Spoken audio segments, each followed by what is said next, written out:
والحمد لله رب العالمين والصلاة والسلام على أشرف الأنبياء والمرسلين سيدنا أبي القاسم محمد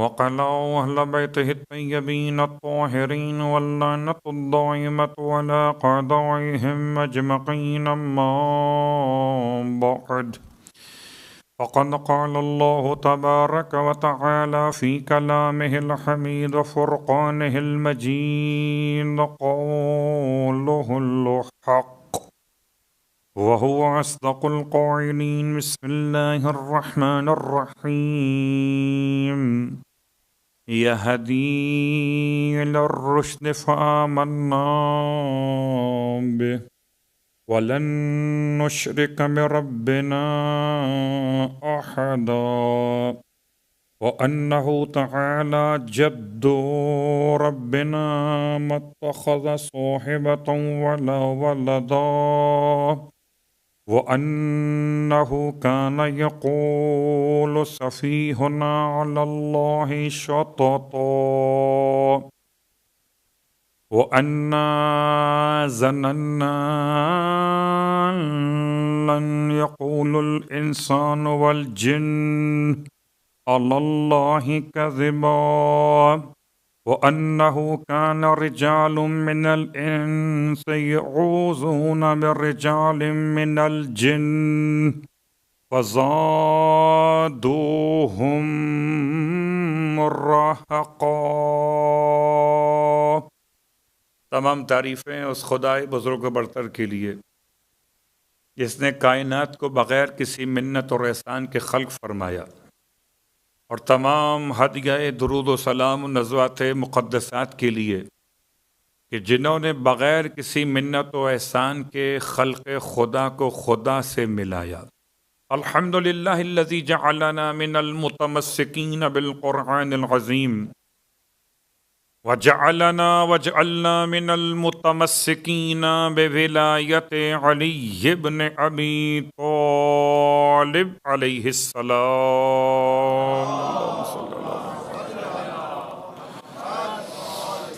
وجعلنا وإياكم إن شاء الله من الطالبين بثأر الحسين مقوليه الإمام المهدي من آل محمد علیہم السلام۔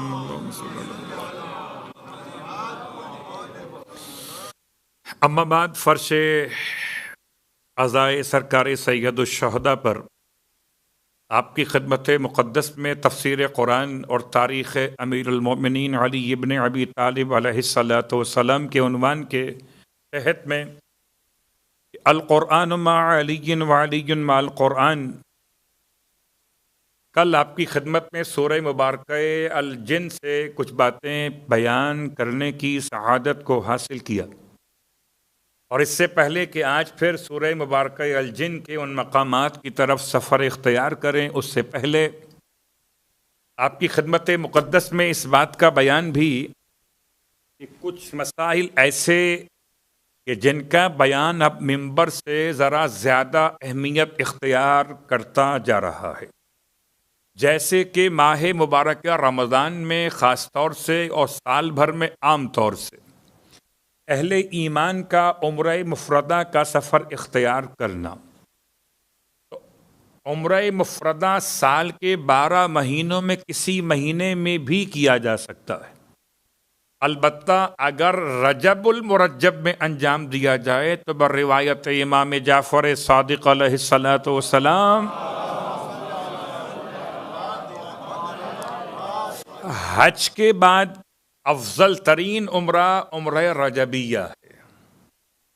تو خدا مجھے بھی اور آپ کو بھی ماہ رجب المرجب میں اپنے گھر کی زیارت نصیب فرمائے، لیکن ماہ رجب المرجب کے علاوہ سال کے کسی مہینے میں بھی آپ عمرہ انجام دے سکتے، بس یہ خیال رکھیں کہ ماہ مبارکہ رمضان میں عمرے کا سفر اختیار کرنا، گرچہ انسان اگر ماہ رمضان میں کوئی اور سفر اختیار کرے تو کراہیت رکھتا ہے، لیکن اگر سفر اختیار کرے برائے زیارات و عمرہ اور حج تو کراہیت بھی نہیں ہے، سفر اختیار کیا جا سکتا ہے۔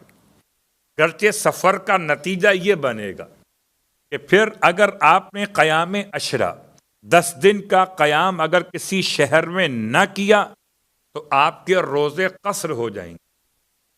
کسی نے سوال کیا آغا سیستانی کی خدمت میں کہ کیا مکۃ المکرمہ اور مدینہ منورہ میں کہ جہاں مسافر ہونے کے باوجود اختیار ہے مسافر کو کہ اگر قیام 10 دن سے کم بھی ہو تو نماز چاہے تو پوری بھی پڑھ سکتا ہے، پورے شہر مکۃ المکرمہ میں اور پورے شہر مدینہ منورہ میں آغا سیستانی کے مقلدین، تو کیا اس کی اجازت ہے کہ روزہ بھی رکھ سکتے؟ کیونکہ ہم نے یہ فارمولہ سنا ہوا ہے کہ جہاں نماز پوری ہو جاتی ہے اور روزہ بھی ہو جاتا ہے، اور جہاں نماز قصر ہوتی ہے وہاں روزہ قصر ہو جاتا ہے۔ روزے کے قصر ہونے کا مطلب روزہ نہیں رکھا جا سکتا۔ تو سوال تو اپنے مقام پر ویلڈ ہے کہ اگر نماز میں اختیار مل رہا ہے مکے کی برکت سے، مدینے کی برکت سے، تو کیا روزے میں بھی ایسا کوئی اختیار ہے؟ نمبر 1 تو آغا سیستانی کا جواب یہ بالکل نہیں۔ روزہ ان 2 شہروں میں نہیں رکھا جا سکتا جب تک کہ قیام عشرہ نہ کیا جائے مکے میں اور قیام عشرہ مدینے میں۔ تو اگر کوئی ماہ رمضان میں سفر اختیار کرتا ہے عمرے کے لیے تو عمرہ تو ملے گا مگر روزوں کے قصر ہونے کے ساتھ۔ ہاں اگر روزے بھی رکھنا ہو تو پھر قیام عشرہ کرنا پڑے۔ ایک راستہ اور تلاش کیا لوگوں نے، لوگ راستہ تلاش تو کرتے کہ کیا نظر شرعی کر کے کیا ماہ مبارک رمضان کے روزے مکے اور مدینے میں قیام عشرہ کے علاوہ بھی رکھے جا سکتے؟ جواب جی نہیں۔ نظر شرعی واجب روزوں میں ماہ رمضان میں ممکن نہیں، منعقد نہیں ہو سکتا۔ لہذا اگر کوئی یہ سوچ کر بھی جانا چاہے تو راستہ بند ہے۔ رہا مسئلہ کہ عمرہ مفردہ کا احرام، کل میں نے بیان کیا کہاں سے آپ کو پہننا ہے۔ اس کے بعد احرام پہننے کا مطلب وہی لفظ ہے کہ جیسے ہی آپ نے میقات پر، یہ میقات سے پہلے نظر شرعی کرنے کے بعد اپنے سلے ہوئے لباس کو مردوں نے اپنے بدن سے الگ کیا، بغیر سلے ہوئی 2 چادروں کو بطور لباس اختیار کیا، تو یہ محرمات احرام کی 26 باتوں کے اعتبار سے پابند ہو گئے کہ اب انہیں انجام نہیں دیا جا سکتا۔ پوری 26 باتیں تو اپنے مقام پر، سب سے بڑا مسئلہ جو بار بار پیش آتا ہے کہ اب دن کے وقت میں آپ بند گاڑی میں سفر نہیں کر سکتے، خاص طور سے جبکہ آپ ٹریول کر رہے مکے کے باہر سے مکے جانے کے لیے، تو آپ حالت احرام میں مردوں کے لیے بند گاڑی کا سفر حرام ہے، اور حرام ہونے کا مطلب کفارہ واجب ہے۔ البتہ خواتین کے لیے بند گاڑی کا مسئلہ کوئی نہیں ہے۔ تو انشاءاللہ ان 26 محرمات میں سے پہلا ایک مسئلہ بیان ہو گیا کہ اگر جانا چاہتے ہیں تو خیال رکھیں رات میں ٹریول کریں۔ تو رات میں جانے کا فائدہ یہ آغا سیستانی والوں کے رات میں جانے کا فائدہ یہ ہوگا، البتہ یہ خیال کرنا کہ رات میں کہیں بارش نہ ہو جائے، رات میں کہیں ایسی تیز ہوا نہ چل جائے جس کی بنیاد پر بند گاڑی کا سفر پھر کفارے کی طرف آپ کو مجھے لے جائے۔ اس کو ہم سمجھاتے ہیں اس طریقے سے کہ جب کبھی بارش تیز ہونے لگے تو بتاتے ہیں کہ اب تو بکرے آنے لگے. صلوات پڑھیں محمد و آل محمد.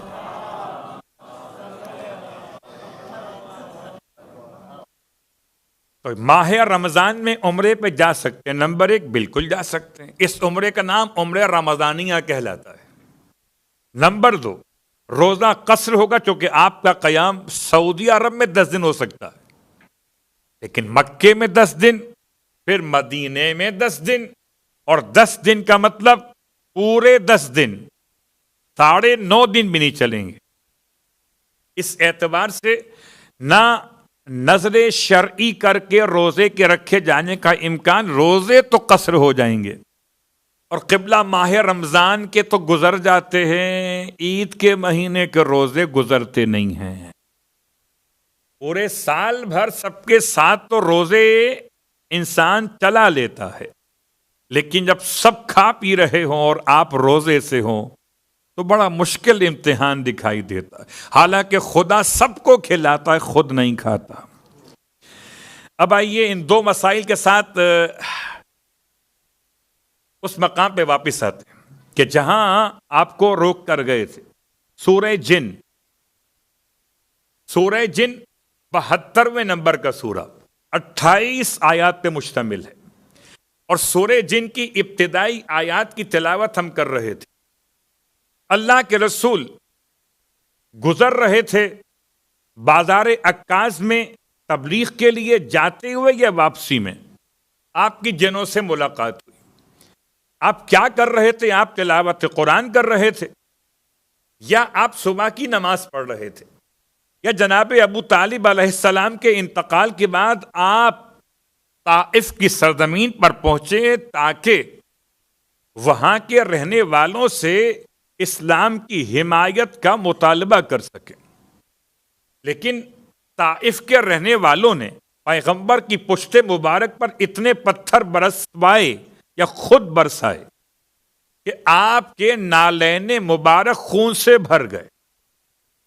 آپ زخمی حالت میں واپس نکل رہے طائف سے، تو ایک باغ میں، انگوروں کے باغ میں آپ نے ذرا سا استراحت فرمائی، اور آپ ایک درخت کے سائے میں بیٹھ کر آرام کرنا چاہتے تھے کہ اس باغ کے مالک کا غلام، جس کا نام تھا عداس، اس نے پیغمبر پر ایمان لا کر آپ سے اظہار محبت کیا. ایسے میں تو کوئی اگر زبانی جملہ ہی محبت کا کہہ دے تو انسان کو غنیمت محسوس ہوتا ہے. کہتے جنوں سے ملاقات وہاں پر ہوئی آپ کی. آئیے جنوں سے ملاقات کے 2-3 جملے آپ کی خدمت میں، اور پھر ہم آتے ہیں کہ قومی جن کو خدا نے بنایا کیسے، اور قرآن نے جن کے مسائل کو کیسے بیان کیا. آہستہ آہستہ آگے بڑھ رہے ہیں. پہلے ایک جملہ آپ کی خدمت میں کہ سرکار ختم یہ مرتبہ صلی اللہ علیہ وآلہ وسلم کی خدمت میں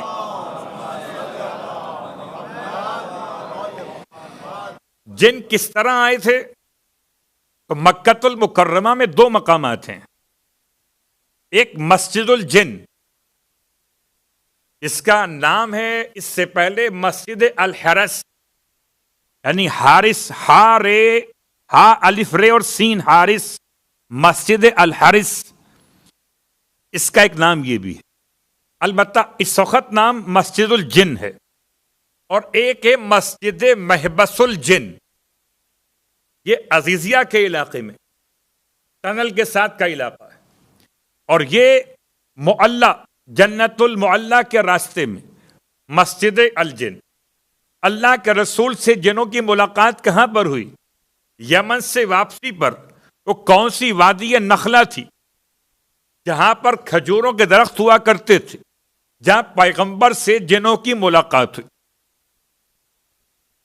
عبداللہ ابن مسعود آپ کے ساتھ ساتھ تھے کہ جنہوں نے آپ سے آ کے ملاقات کی، اور اللہ کے رسول نے خط کھینچ کر ابن مسعود کو خط کے وہاں روکا. آپ جنوں سے ملاقات کے لیے ان کے قریب گئے، اور جنوں نے سورہ جن کے نزول کا مقام یا کلمہ پڑھنے کا حوالہ، جنوں نے سرکار کے دست مبارک پر اسلام قبول کیا، جنوں کی روش، جنوں کے معاملہ ایک تو سرکار ختمیہ مرتبت کے ساتھ، ایک مولائے کائنات علی ابن ابی طالب علیہ الصلوۃ والسلام کے ساتھ، مکے میں الگ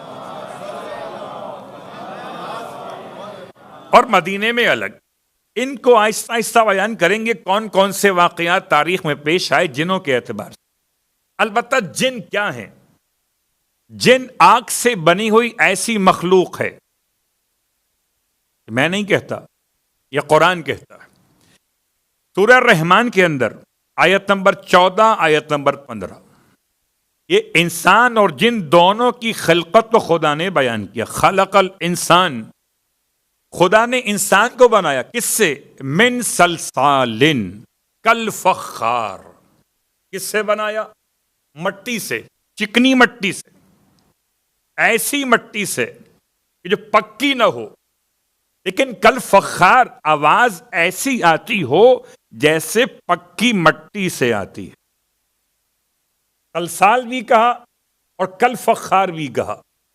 وَخَلَقَ الْجَانَّ مِن مَارِجٍ مِن نَار، جن نہیں، جان، تو جن اور ہے اور جان اور ہے۔ جن جمع ہے، جان مفرد ہے۔ جن اس کی جمع، بلکہ جمع نہیں، اس میں جمع۔ تو اب یہ جو فرق ہے یہ ادبی بحث میں چلا جائے گا کہ اس میں جمع کیا ہے اور جمع کیا ہے۔ فی الحال لفظ جان کیا ہے؟ لفظ جان ہے مفرد، ایک کے لیے استعمال، کہتے ہیں یہی جان ہے اصل وہ اول جن جس سے اولاد چلی جنوں کی۔ اب ایک مسئلہ کہ پروردگار عالم نے یہاں استعمال کیا خلق الجان من مارج من نار، اللہ نے جنوں کو بنایا، جان کو بنایا کس سے؟ نار سے، آگ سے بنایا۔ اللہ اکبر، کیا شان ہے پروردگار کی! آگ تو کسی بھی بنے ہوئے کو جلا دیتی ہے، خدا اسی جلانے والی آگ سے کسی کو بنا دیتا ہے۔ اللہ اکبر، خدا اسی آگ سے کسی بھی مخلوق کو چاہے تو بنا دیتا ہے۔ خلق الجان من مارج، کون سی آگ؟ مارج من نار۔ مارج کا مطلب کون سی آگ؟ بعض نے اس میں لکھا کہ مارج سے مطلب بغیر دھوئیں والی آگ، اس میں دھواں نہ پایا جاتا، آگ تو ہے مگر دھواں نہیں ہے۔ جبکہ سورہ مبارکہ الحجر میں خدا نے اسی بحث کو اٹھایا، آیت نمبر 26 میں، آیت نمبر 25 میں، اور الفاظ لقد خلقنا الانسان من صلصال من حمأ مسنون، ہم نے انسان کو بنایا ہے تو مٹی سے بنایا، چکنی مٹی سے بنایا ہے، ایسی مٹی جس کا رنگ تبدیل ہو گیا ہو پکنے کی وجہ سے۔ کبھی مٹی پانی کے ساتھ پڑی رہ جائے تو اس کا رنگ مٹی والا ذرا سا تبدیل ہو جاتا ہے، تو خدا نے وہاں پہ لفظ کو تبدیل کیا، من حمأ مسنون۔ وَخَلَقْنَا، اور ہم نے بنایا کس کو؟ الجن، جن کو بنایا کیسے؟ من نار، آگ سے بنایا، من قبل، انسان سے پہلے بنایا، کون سی آگ سے؟ السموم، بنایا اس آگ سے جس میں زہر بھرا ہوا تھا۔ لفظ کا استعمال دیکھیے کہ خدا نے انسان کو بنایا تو مٹی کی بات کی، مٹی نقصان دہ نہیں ہوتی، مٹی آگ بجھاتی ہے، آگ کسی کو بجھانے کے لیے استعمال نہیں ہوتی۔ پروردگار نے دو الگ الگ ایسی چیزوں کی بات بیان کی کہ جو آپس میں ضد رکھتے ہیں۔ اگر مٹی کو ڈالیے آگ پر، شاید آپ کو یاد ہو، میں اس سے پہلے بھی اسی ممبر سے بیان کر چکا، غالباً پنجابی زبان کا محاورہ مٹی پاؤ۔ جب کسی مسئلے میں آپ کو رفع دفع کرانا ہو تو کہتے جی مٹی پاؤ، مٹی پاؤ، یعنی چھوڑو بات کو، آگے بڑھو۔ تو آگ بڑھانا اور ہے، آگ بجھانا اور ہے۔ شاید آپ کو یاد ہو پاکستان کے پرانے زمانے میں، ابھی بھی پرانے لوگ وہاں پر ہیں، ریلوے اسٹیشنز کے باہر آگ بجھانے کے لیے لال رنگ کی بالٹیوں میں مٹی بھری ہوئی لٹکی رہتی تھی۔ کیوں تھی؟ اس سے آگ بجھانے کا کام کیا جاتا ہے. تو مٹی آگ بجھانے کے لیے خدا نے انسان کو بنایا مٹی سے، اور مٹی آگ سے افضل ہے. لیکن وما خلقت الجن والانس الا لیعبدون، آیت کیا کہہ رہی ہے کہ ہم نے جن اور انسانوں کو خلق فرمایا عبادت کے لیے. تو جو مقصد خلقت انسان ہے وہی مقصد خلقت جن ہے. وہ جیسے انسان مکلف ہے ایسے جن مکلف ہے. جن بنے آگ سے. کون سی آگ سے؟ جس میں دھواں نہیں ہے. کون سی آگ سے؟ جس میں زہریلی کیفیت پائی جاتی ہے. اور جنوں کو اللہ نے انسان سے پہلے بنایا. اسی لیے جو پہلا شخص ہے جس نے حضرت آدم کو سجدے سے انکار کیا وہ قوم جن سے ہے. اب رہا ایک مسئلہ کہ پروردگار نے جب جنوں کو بنایا تو کیا سارے جن آگ سے بنے ہیں؟ جیسے سارے آدمی کیا مٹی سے بنے؟ جواب جی نہیں. پہلا آدمی ہے جو مٹی سے بنا ہے. اور بات کے سارے آدمی ایک تسلسل میں بنے، تناسل میں بنے، نطفے سے بنے، علقہ بنا، مضغہ بنا، ایک پورا وجود شکم مادر کے اندر بنا. مٹی سے کب بنا؟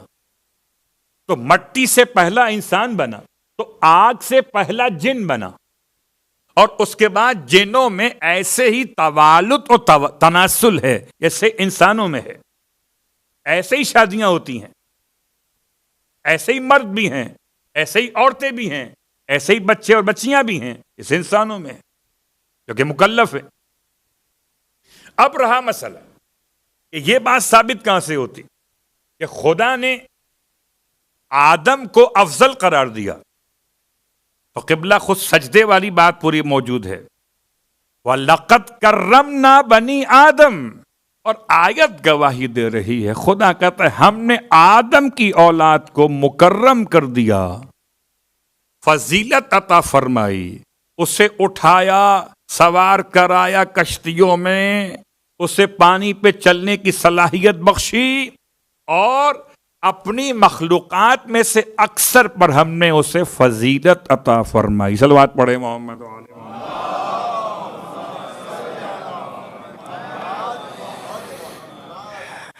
ہو سکتا ہے کہ ہم آہستہ آہستہ وہاں تک آپ کو لے کے چلیں کہ جنوں کے طول عمر کے اسباب کیا ہیں، جنوں کیا انتقال کیسے ہوتے ہیں، جنوں کے مسائل کیسے ہوتے ہیں. البتہ ابھی سورہ جن کی تفسیر باقی ہے اور تاریخ اپنے مقام پر باقی ہے، کیونکہ یہ 3 اشرے میں نے آپ کی خدمت میں بیان کیے تھے کہ ان تینوں کا عنوان الگ الگ. تفسیر قرآن کا موضوع بھی الگ ہے، اور تاریخ امیر المومنین کے 3 حصے ہم نے کیے.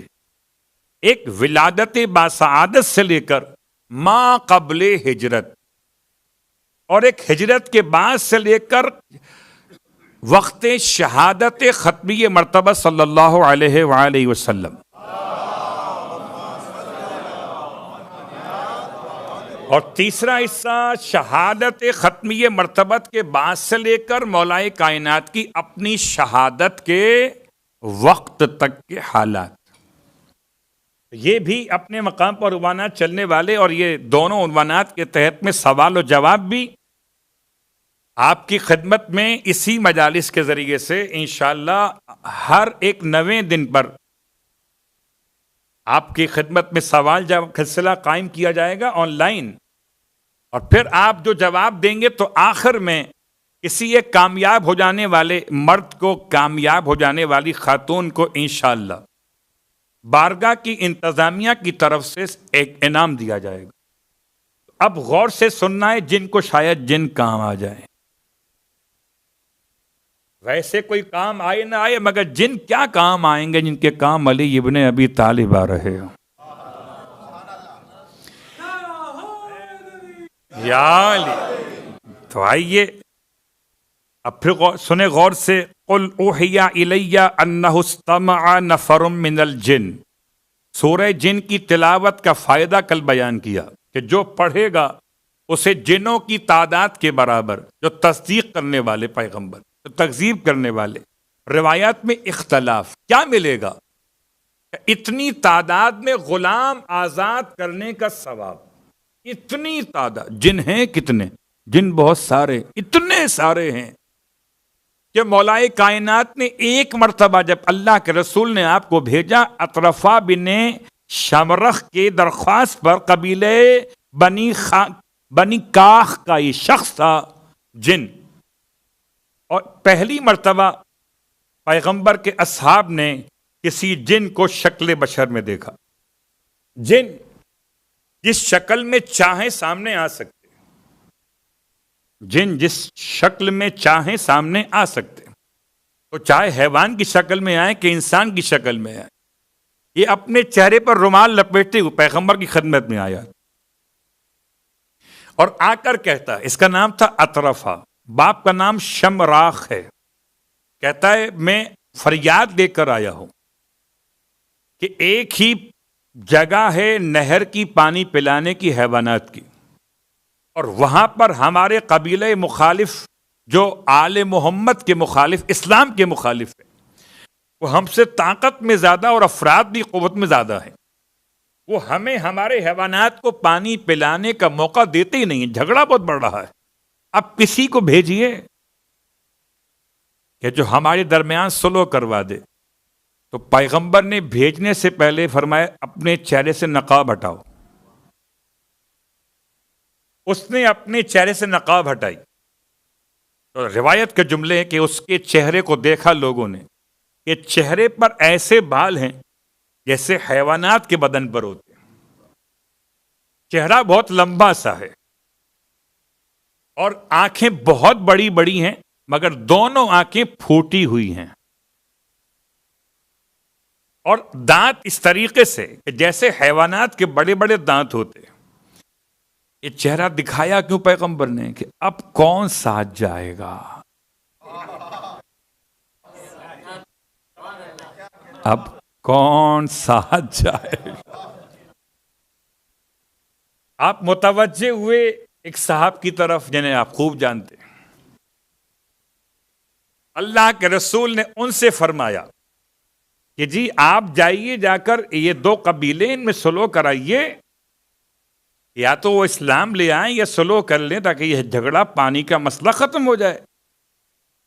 کہنے لگے میں کہاں جا سکتا ہوں، مجھے جنوں کے معاملات سمجھ میں نہیں آتے.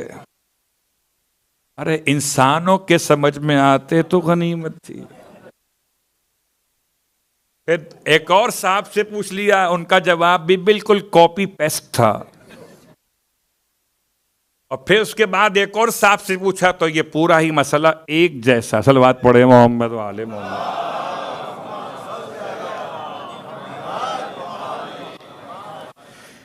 قبلہ میں نے تو بیان کیا ہے، سوچیے اگر سامنے کھڑا ہو جائے کوئی آ کر ایسے، تو کیا کوئی جائے گا ہم میں سے؟ کوئی نہیں جائے گا. جانا کہاں پر ہے؟ زمین کے اندر. آخر میں اللہ کے حبیب نے یہ مشن حوالے کیا اس کے کہ جس کے حوالے خدا نے اپنا گھر کیا تھا.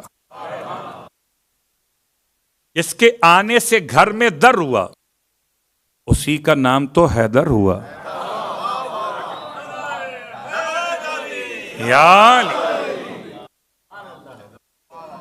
اس کے آنے سے، اور اس کو ہی اللہ کے رسول نے یہ مشن سپرد کیا. باقی سب پہ سناٹا چھا گیا. تو غنیمت ہے کہ اس زمانے میں درجہ حرارت چیک کرنے کے آلات موجود نہیں تھے، ورنہ کتنوں کو بخار ہو گیا ہوتا. قبلہ یہ جنوں کا مسئلہ ہے. اللہ کے رسول کے اس مشن کے سپردگی کے جواب میں مولا کائنات کھڑے، میں حاضر ہوں، آپ کے حکم میں چلا جاتا.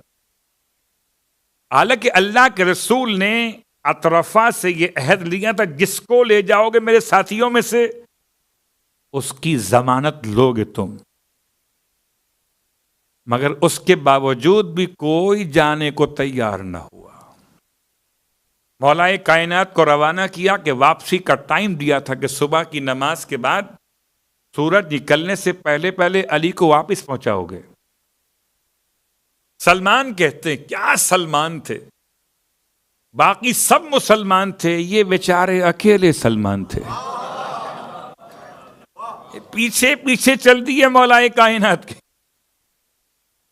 سلمان کہاں جا رہے؟ یہ انسانوں کی بزم میں امام نہیں جا رہے، اور جیسے جیسے آپ کے ساتھ ساتھ چلتے چلتے اس مقام پر پہنچے جا اطرفہ نے اب زمین میں داخل ہونے کا ارادہ کیا، اتنی شدید دھند مٹی کی تھی، اڑ رہی تھی مٹی، کہ امام نے ارشاد فرمایا ابا عبداللہ اب آگے مت بڑھنا۔ جناب سلمان کی کنیت ہے ابا عبداللہ، اے ابا عبداللہ اب آگے مت بڑھنا، واپس لوٹ جاؤ یہاں سے۔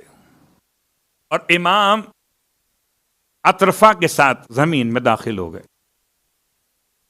اللہ کے رسول اپنے اصحاب کے ساتھ، یہ واقعہ مکہ المکرمہ کا ہے، اپنے اصحاب کے ساتھ واپس پلٹ آئے۔ نماز ظہر کے بعد روانگی تھی، عصر کی نماز ہو گئی، مغرب کی نماز ہو گئی، عشاء کی نماز ہو گئی، اور سمجھے کہ علی کی نماز بھی ہو گئی۔ آپ کو کیا خبر، جیسے جیسے وقت گزرتا جاتا تھا منافقین کے دل مطمئن ہوتے تھے، چلو جان چھوٹی، علی بھی گئے اور علی کے ساتھ ہونے والی تمام فضائل بھی، اب تو ہم ہی ہم ہوں گے۔ صلوات پڑھے محمد وآل محمد۔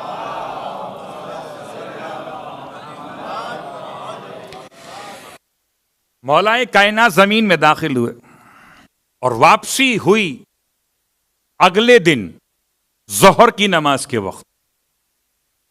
اور واپسی کہاں سے ہوئی؟ واپسی ہوئی صفا کی پہاڑی سے۔ صفا کا پہاڑ پھٹا اور مولا کائنات وہاں سے برآمد ہوئے، اور ایسے برآمد ہوئے کہ آپ کی ذوالفقار سے خون ٹپک رہا تھا۔ اب یہ بحث ہم کر سکتے ہیں کہ جنوں میں خون کا رنگ کیا ہوتا ہے۔ ہو سکتا ہے کہ امت کو دکھانے کے لیے اس طرح کے رنگ کی بات کی گئی ہو تاریخ کے اندر، کہ تاکہ سمجھ لیا جائے کہ جانے والا حلوہ کھانے نہیں گیا تھا، جلوہ دکھانے گیا تھا۔ جی حلوہ کھانا تو آسان ہے، جلوہ دکھانا مشکل ہے۔ تو مولا کائنات نے وہاں جا کر کیا کیا؟ اب یہ سرنوشت مولا کی سرکار ختم یہ مرتبہ صلی اللہ علیہ وآلہ نے پوچھی۔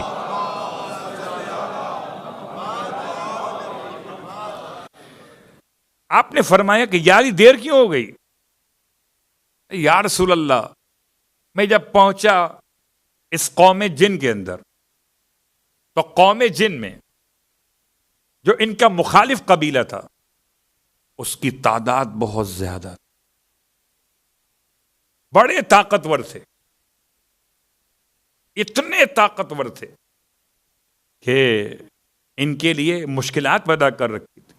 میں نے پہلے انہیں دعوت اسلام دی کہ آؤ مسلمان ہو جاؤ، تو اسلام سے انکار کیا۔ پھر میں نے کہا اچھا مسلمان نہیں ہوتے تو آؤ اپنے ہی قوم جن کے اس قبیلے سے مصالحت کر لو، کہ ایک دن پانی تم پہ لاؤ اپنے حیوانات کو۔ اس کا مطلب ہے جنوں میں حیوانات بھی پالے جاتے ہیں، حیوانات کو پانی پلانے کا تصور بھی موجود ہے، ایک دن تم پہ لا لو ایک دن یہ پہ لا لو۔ اس پر بھی تیار نہ ہوئے تو پھر مجبوراً تلوار سے فیصلہ کرنا۔ آپ فرماتے ہیں یا رسول اللہ تلوار چلائی تو 70,000 افراد کو واصل جہنم کیا۔ آپ نے سبحان اللہ کہہ دیا، حالانکہ یہ بنے آگ سے ہیں، واصل جہنم آگ میں، آگ سے بنے ہوئے آگ میں جائیں گے۔ چلیے گوشت کو تو تلوار کاٹ سکتی ہے، کیا آگ کو بھی تلوار کاٹ سکتی ہے؟ کیا وہ تلوار اور ہے جو نہیں کاٹ سکتی؟ یہ ذوالفقار، یہ سب کاٹ سکتی ہے۔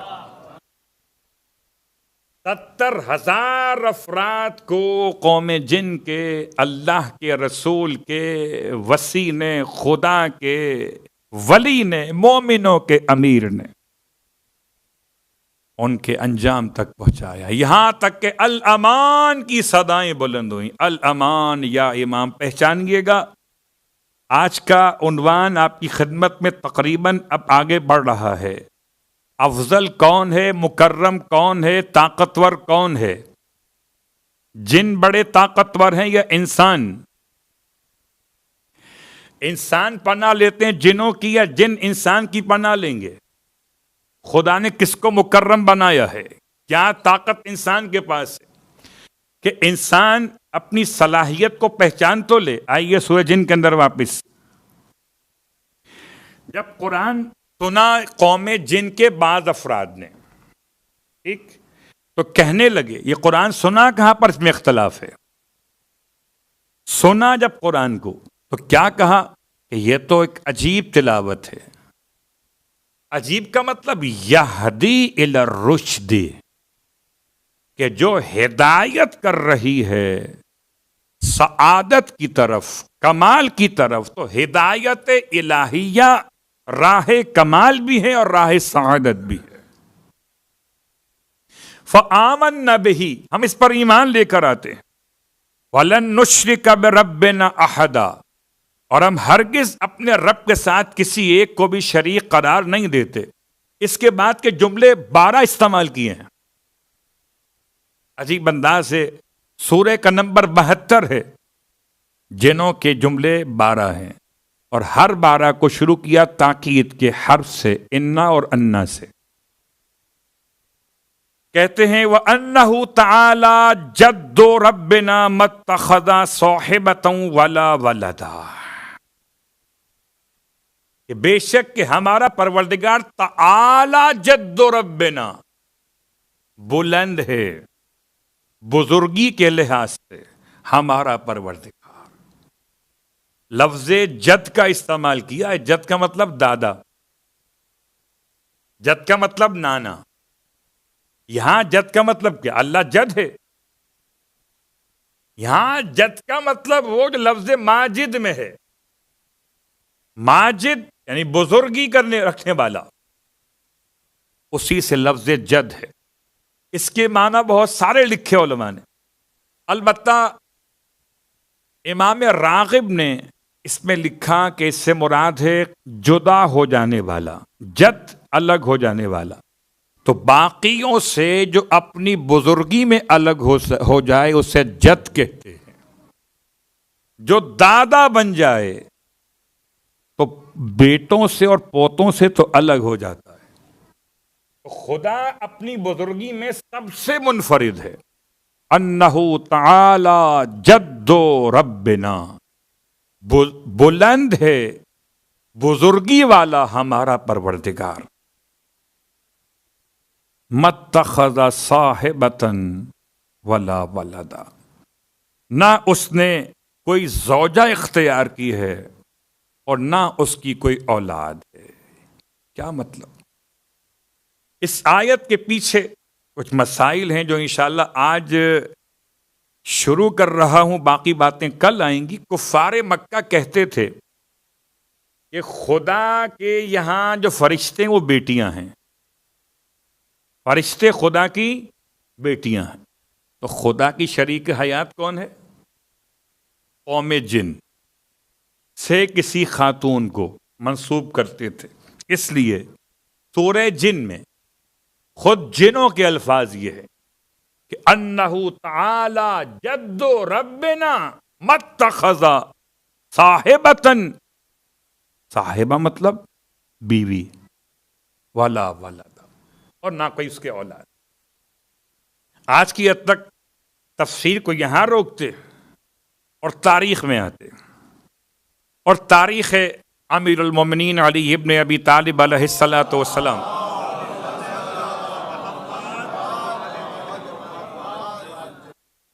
مولائے کائنات کی تاریخ میں مکۃ المکرمہ شاہ ولی اللہ احمد بن محمد ابراہیم محدث دہلوی نے اپنی کتاب ازالۃ الخلفاء کے اندر اور بہت سارے شیعہ سنی علماء نے، حتیٰ کہ کتاب الغدیر میں صاحب کتاب نے پورا ایک چیپٹر مرتب کیا، ولادت و امیر المؤمنین علیہ الصلاۃ والسلام فی جوف الکعبۃ، کہ مولائے کائنات کی ولادت باسعادت مکۃ المکرمہ خانہ کعبہ کے اندر ہوئی ہے۔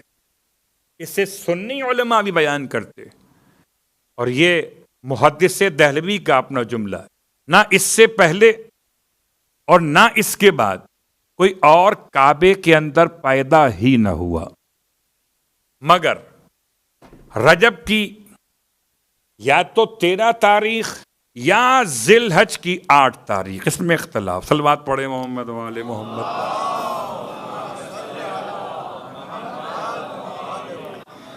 البتہ مشہور رجب کی 13 ہے، رجب کی 13 تاریخ جمعے کا دن، صبح کی نماز کے قریب کا وقت، اور ہاتھیوں والے واقعے کو 30 سال مکمل ہوئے تھے، جبکہ مکۃ المکرمہ میں عباس ابن عبد المطلب اور یزید بن قانب نامی 2 اشخاص بیٹھے مسجد حرام کے اندر صحن میں بیٹھے ہوئے، کہ ایسے میں فاطمہ بنت اسد کو اندر مسجد حرام میں آتے ہوئے دیکھا۔ مسجد حرام میں آپ داخل ہوئیں، اور داخل ہونے کے بعد آپ نے خانہ کعبہ کا طواف کیا، اور خانہ کعبہ کا طواف کرنے کے بعد خانہ کعبہ کی اس دیوار کے پاس پہنچی، جو دیوار آج کے زیارتوں کے عنوان میں کہلاتی ہے مستجار۔ مستجار کے پاس پہنچ کر آپ نے اپنے کلمات عقیدت کو بیان کیا، اللہم انی مؤمن، پروردگار میں ایمان رکھتی ہوں تیری ذات پر، تیرے انبیاء پر، تیری کتابوں پر، اور جس نبی نے اس گھر کی تعمیر کی اس نبی پر۔ پروردگار تو میری مشکل کو آسان فرما، تجھے واسطہ میرے شکم میں آنے والی امانت کا۔ تو پتہ چلا عقیدے کے ساتھ ساتھ توسل بھی ہو تو علی ابن ابی طالب کا ہو۔ جب علی کی ماں کا اپنا گزارا توسل علی کے بغیر نہیں، تو گلی والوں کا گزارا کیسے ہوگا؟ آپ نے جب دعا مانگی تو بیٹھے ہوئے 2 افراد ہیں، دیکھا کہ اچانک خانہ کعبہ کی دیوار اسی مقام سے شق ہوئی۔ خانہ کعبہ کی دیوار شق ہو، اس کا کوئی حوالہ قرآن سے ہے یا نہیں؟ پہلی بات تو یاد رکھیں کہ آیا قرآن مجید نے اس طرح کے خارق العادات واقعات بیان کیے کہ نہیں کیے؟ جواب بالکل کیے ہیں، البتہ سمجھ میں سب کو نہیں آتے، وہ الگ بات ہے، یا سب سمجھ میں آتے، علی سمجھ میں نہیں آتے، اس لیے کہ جو خوش نصب ہوتے ہیں انہی کو خدا خوش نصیب بناتا ہے۔ علی سمجھ میں اسی کے آتے ہیں۔ کیا کیفیت ہے، اللہ اکبر۔ آئیے قرآن کا حوالہ، قرآن کا پہلا حوالہ سورہ مبارکہ البقرہ میں، کہ کیا خارق العادت بات ہو سکتی ہے عزو قرآن؟ جی ہو سکتی ہے۔ آپ بتائیں ایمانداری سے، ہر مسلمان پڑھتا ہے کہ گائے کے گوشت کو گائے کو ذبح کرنے کے بعد گائے کا گوشت لگایا گیا میت کو، یہ قرآن کہتا ہے۔ سورہ بقرہ میں گائے کا پورا واقعہ پس منظر میں، وہ پوچھتے رہے کہ کیسی گائے ہو، کیا کرنا چاہیے۔ جب گائے کو ذبح کیا گیا اور اس کے گوشت کا ٹکڑا لگایا گیا میت کو، تو اٹھ کر بیٹھ گئے۔ اس کا مطلب کہ اگر کسی مردہ کے گوشت کو لگایا جائے مردہ سے تو زندہ ہو جاتا ہے۔ اور فاطمہ بنت اسد نے اپنے وجود مقدس کو کعبے کی دیوار سے مس کیا، اور خدا نے کعبے کی مردہ دیوار میں حیات پیدا کی، ایسے کھلی جیسے کوئی مومن کے چہرے پر لبوں کی مسکراہٹ ہو۔ دوسرا حوالہ، چلیے یہ بات اپنے مقام پر، حضرت صالح کے ساتھ کیا ہوا تھا؟ حضرت صالح کے ساتھ قوم نے مطالبہ کیا تھا کہ اگر آپ اللہ کے نمائندے ہیں تو دکھائیں یہ پہاڑ سے زندہ اونٹنی نکال کر۔ پہاڑ سے زندہ اونٹنی کیسے نکل سکتی ہے؟ نہیں نکل سکتی۔ تو کیا حضرت صالح نے پہاڑ کو توڑا تھا؟ اندر سے اگر ناقۃ اللہ نے باہر آنا ہو تو پہاڑ شگافتہ ہو جاتا ہے، اور اگر ولی اللہ نے آنا ہو تو دیوار شگافتہ ہو جاتی ہے۔ مگر اونٹنی سمجھ میں آ گئی، علی سمجھ، سر بات پڑھے محمد و آل محمد۔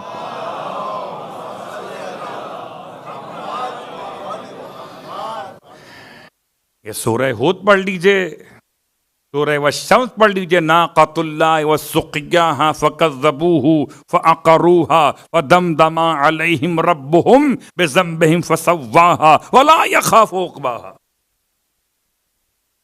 اب اللہ کے رسول موجود نہیں صحن کے اندر، جو موجود وہ دو افراد ہیں، ایک عباس ابن عبد المطلب، ایک یزید بن قانب۔ یہ چلی گئی اندر، اور جانے کے بعد واپس دیوار بند ہو گئی۔ گئی ہیں 12 کی رات میں گئی ہیں، دن میں نہیں گئیں۔ اللہ اکبر۔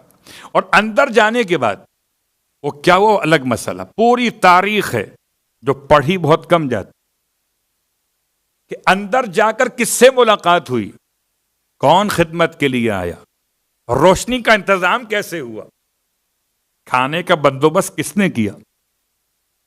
بس اتنی بات یاد دلاؤ، یہ قسم بخدا جن کی سمجھ میں دیوار کا شک ہونا آ گیا، ان کے دلوں سے شک نکل گیا،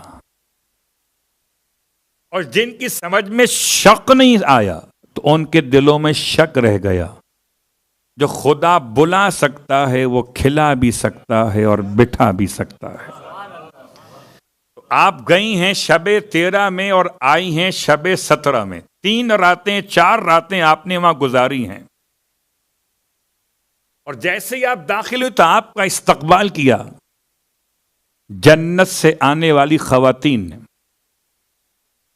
پتا چلا خدا نے جن خواتین کو شروع سے منتخب کیا تھا آخر تک سب کو منتخب کیا تھا ان کے زمانے کے لیے، نہیں اپنے علی کے زمانے کے لیے۔ حضرت حوا کی آمد بھی ہے، حضرت حوا کی آمد بھی ہے، حضرت آسیہ کی آمد بھی، حضرت ام کلثوم خواہر جناب موسیٰ علیہ السلام کی آمد بھی ہے، حضرت مریم کی آمد بھی ہے۔ ان خواتین کی آمد، اور بعض روایات میں حضرت سارہ کی آمد بھی، 5 خواتین کا نام خاص طور سے ملتا ہے۔ یہ 5 خواتین جناب فاطمہ بنت اسد کا استقبال کر رہی تھیں۔ اللہ اکبر۔ مکے کے باہر والی عورتیں اور ہیں، خدا کے گھر کے اندر والی عورتیں اور ہیں۔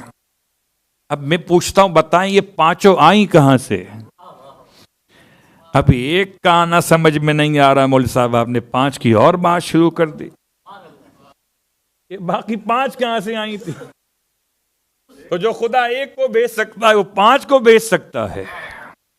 اتنا بتا دے کہ چابی اور تالا دونوں تھے ایک خاندان والوں کے پاس، کعبے کے دروازے پر تالا تھا، چابی گھر میں تھی، تو نہ تو تالا کھلا نہ چابی استعمال ہوئی، اور یہ سارا واقعہ پیش آ گیا۔ بتانے کا مقصد یہ کہ علی والے گھبرائیں نہیں، لاکھ دروازے بند ہوں، چابی کسی اور کے پاس ہو، اگر آپ علی والے ہیں تو آپ کو خدا راستہ کہیں نہ کہیں سے بنا کے پہنچا دے گا۔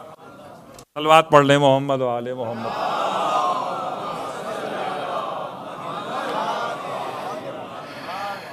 بس عزیزان محترم، گفتگو تمام، باقی باتیں انشاءاللہ کل۔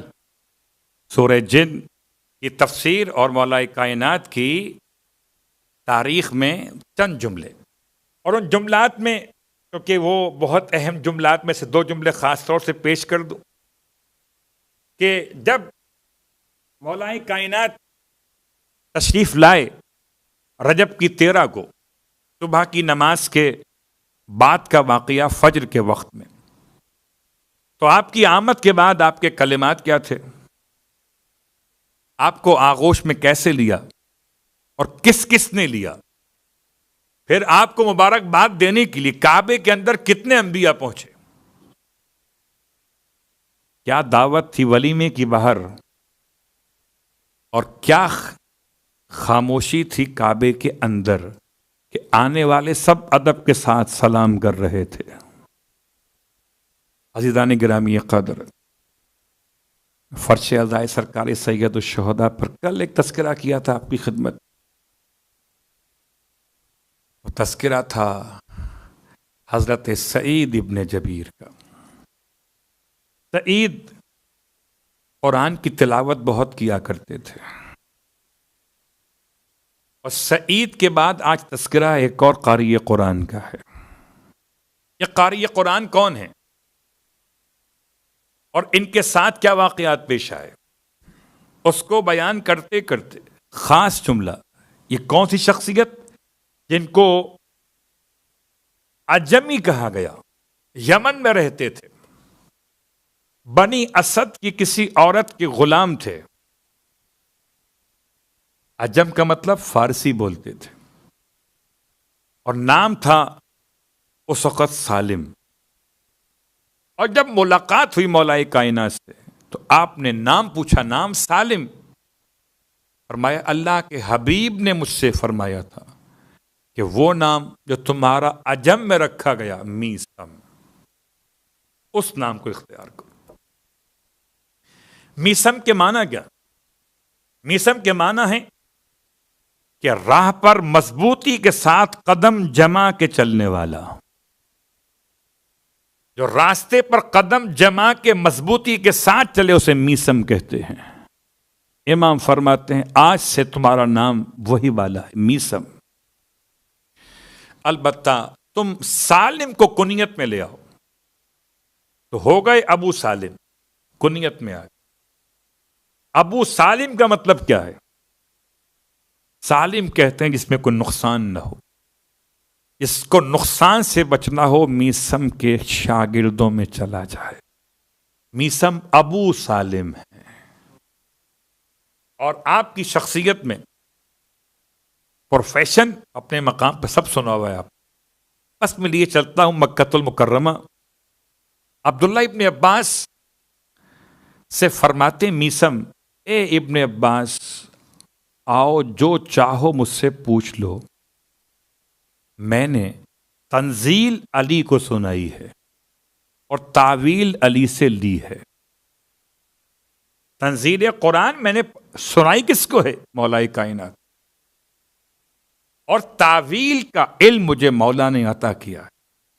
جو چاہو مجھ سے پوچھ لو۔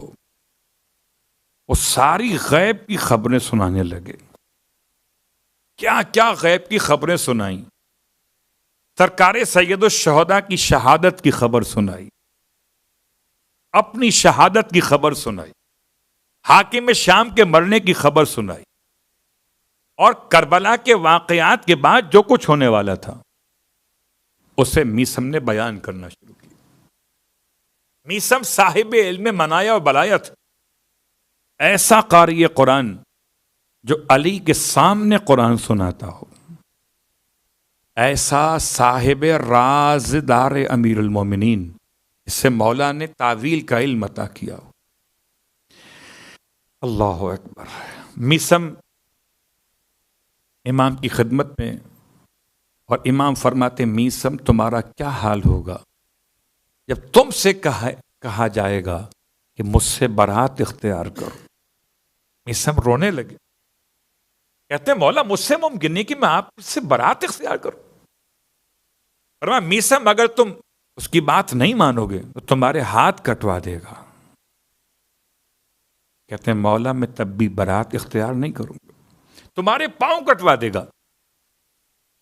میسم کہتے ہیں مولا تب بھی میں آپ کو نہیں چھوڑ سکتا، میثم وہ تمہاری زبان کٹوا دے گا. میثم کہتے ہیں مولا میں آپ کے ساتھ رہوں گا. فرمایا اگر تم ثبات قدم پر رہے تو تم جنت میں میرے درجے کے اندر رہو گے. اللہ اکبر. خدا آپ سب کو نصیب کرے میثم تمار کے اور روزے کی زیارت. بڑا مشکل وقت تھا میثم کے لیے. جب میثم کو کربلا کے واقعے سے صرف 8 دن پہلے،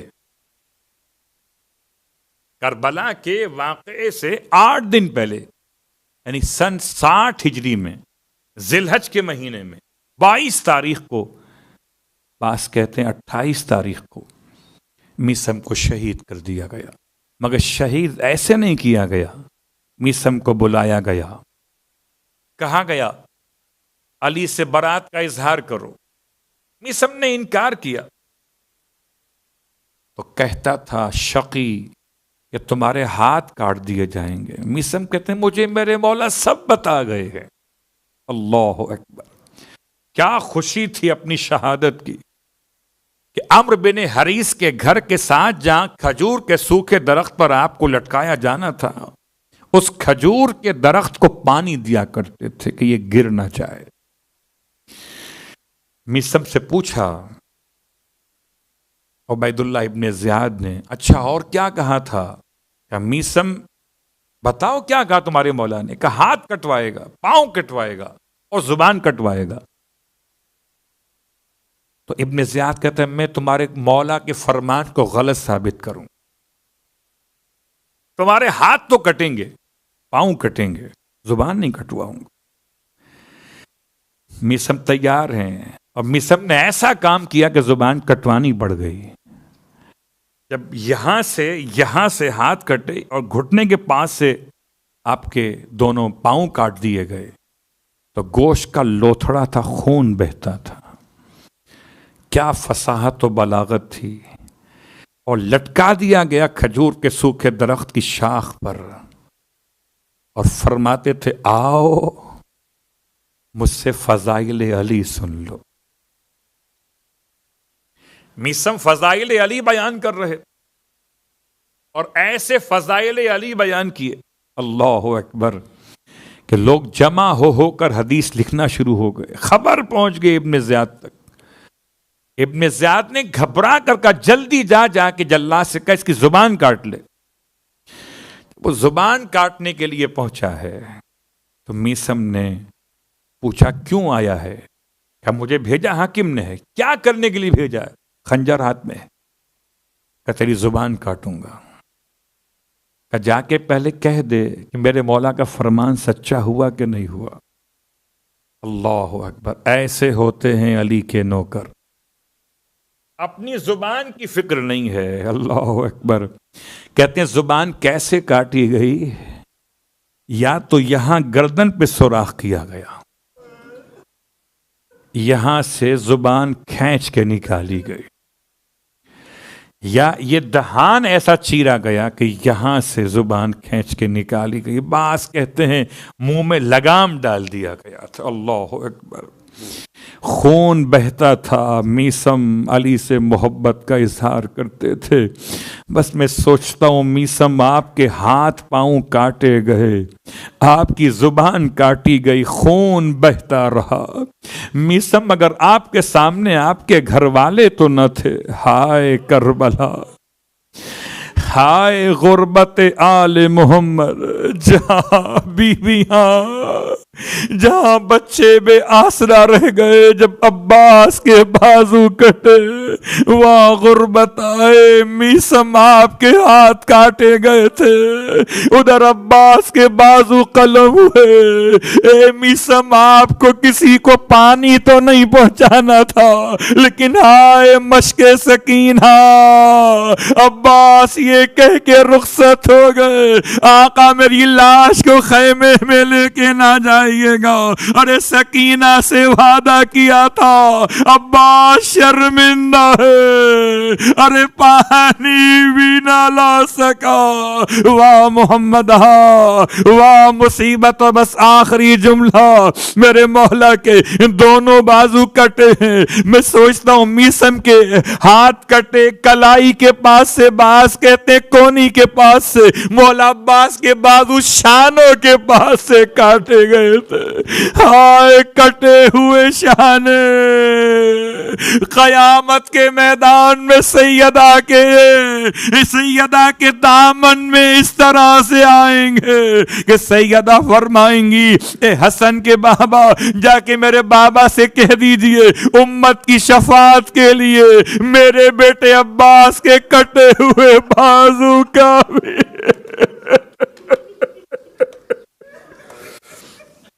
اللہ ولعنۃ اللہ علی القوم الظالمین وسیعلم الذین ظلموا ای منقلب ینقلبون. بار اللہ واسطہ محمد و آل محمد کا ہماری اس عبادت کو اپنی بارگاہ میں قبول و مقبول فرما. بار اللہ واسطہ محمد و آل محمد کا پروردگار میسم ابن یحییٰ تمار کا واسطہ پروردگار تمام محبان اہل بیت محبان امیر المومنین کو مولا عباس علیہ السلام کے روزے کی زیارت نصیب فرما. تمام محبان اہل بیت کو مولا عباس علیہ السلام کے بازوؤں کا واسطہ مولا کی شفاعت نصیب فرما.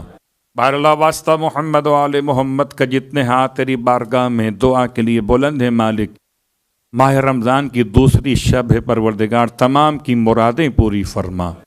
بہر اللہ واسطہ محمد و آل محمد کا امام زمانہ علیہ السلام کے ظہور میں تعجیل فرما, اور ہم سب کو امام علیہ السلام کے ادنا ترین خدمت گزاروں میں شامل فرما.